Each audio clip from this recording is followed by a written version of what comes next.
Benvinguts al projecte Revista Escolar Digital. Per accedir a la vostra revista i a l'àrea del professorat RED, heu d'anar a Red Report, la revista de les redaccions escolars.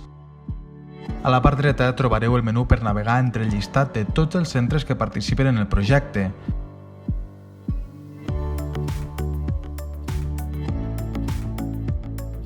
Escolliu el vostre i inicieu sessió amb l'usuari que heu creat prèviament amb el suport d'un editor de Junior Report. Un cop heu accedit a la revista amb el vostre usuari, podeu accedir directament als diaris Junior Report i Red Report, navegar pels botons que donen accés a les àrees reservades pel professorat o accedir al tauler de la revista del vostre centre per revisar els continguts que van entrant els alumnes. A través de la barra negra de la part superior podeu anar al tauler. A la part de totes les entrades podeu revisar els articles que ja s'han publicat i els que han entrat els alumnes i es troben esborranys a l'espera de ser revisats. Recordeu revisar i corregir els articles abans de la revisió final de l'editor de Junior Report, que s'encarregarà de publicar els articles que estiguin acabats.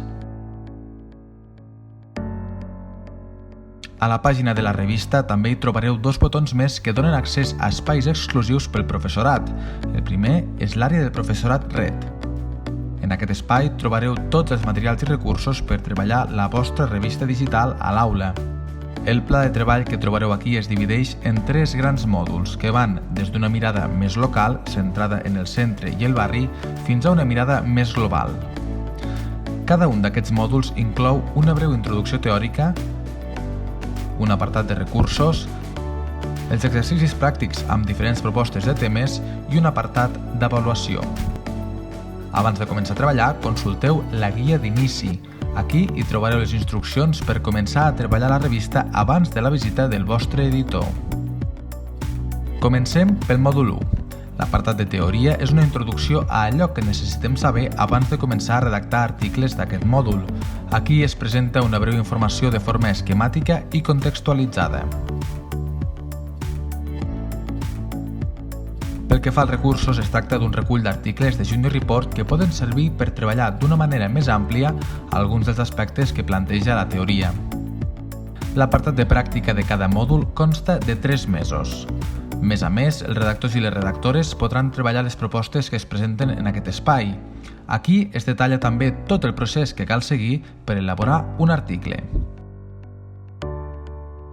Cada grup tindrà una pestanya amb diferents propostes d'articles per treballar en forma d'exercici. En cas que un grup avanci més ràpid que la resta, podrà seguir treballant amb els exercicis d'ampliació sense que això influeixi en el ritme de treball de la resta de grups.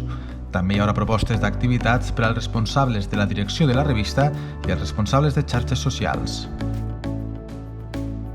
Un cop acabat l'article, a l'apartat d'avaluació, el grup podrà omplir la graella d'autoavaluació per revisar el seu article i comprovar que està tot preparat abans de la revisió final de l'equip de periodistes de Junior Report. L'apartat d'avaluació també permet avaluar al final de cada mòdul el treball dels alumnes. Més enllà de tot això, a l'àrea del professorat també hi trobareu les propostes d'activitats de Junior Report Go, com sortides al teatre, visites a espais culturals o esportius i altres experiències per viure com a redactors. A través d'aquest espai podreu reservar acreditacions per les activitats que vulgueu fer amb la vostra redacció. No us oblideu també de visitar l'espai d'altres recursos per docents i alumnes. Aquí hi trobareu des d'apunts sobre els gèneres periodístics i els criteris de correcció fins a les acreditacions de Junior Report Go o els rols pels alumnes. Podeu utilitzar les targetes dels rols per establir diferents responsabilitats i tasques per cada un dels membres del grup. A l'àrea del professorat també tindreu un espai de debat on podreu intercanviar opinions i consells amb altres docents que participen al projecte RED. Més enllà de l'àrea del professorat RED, amb aquest mateix usuari també teniu accés a l'àrea del subscriptor. Aquí trobareu materials de Junior Report que qualsevol docent del centre pot utilitzar per treballar a l'aula. En aquest espai teniu la notícia del dia i les unitats didàctiques. La notícia del dia és una notícia d'actualitat global que es publica diàriament a Junior Report explicada de forma clara i contextualitzada. En aquest espai trobareu les notícies més recents classificades per àmbits i acompanyades d'activitats per fer a l'aula. A més, també trobareu una bossa d'activitats complementària desenvolupada per un equip de docents que es poden fer amb qualsevol dels articles. Pel que fa a les unitats didàctiques, aquí trobareu reculls d'articles especialitzats en temàtiques concretes, com per exemple matemàtiques, educació sexual, el sincrotró o arquitectura sostenible. Aquests articles també van acompanyats d'una proposta d'activitats específica per treballar el tema en concret. Si teniu algun dubte, podeu consultar el manual del professorat o tornar a repassar aquest videotutorial.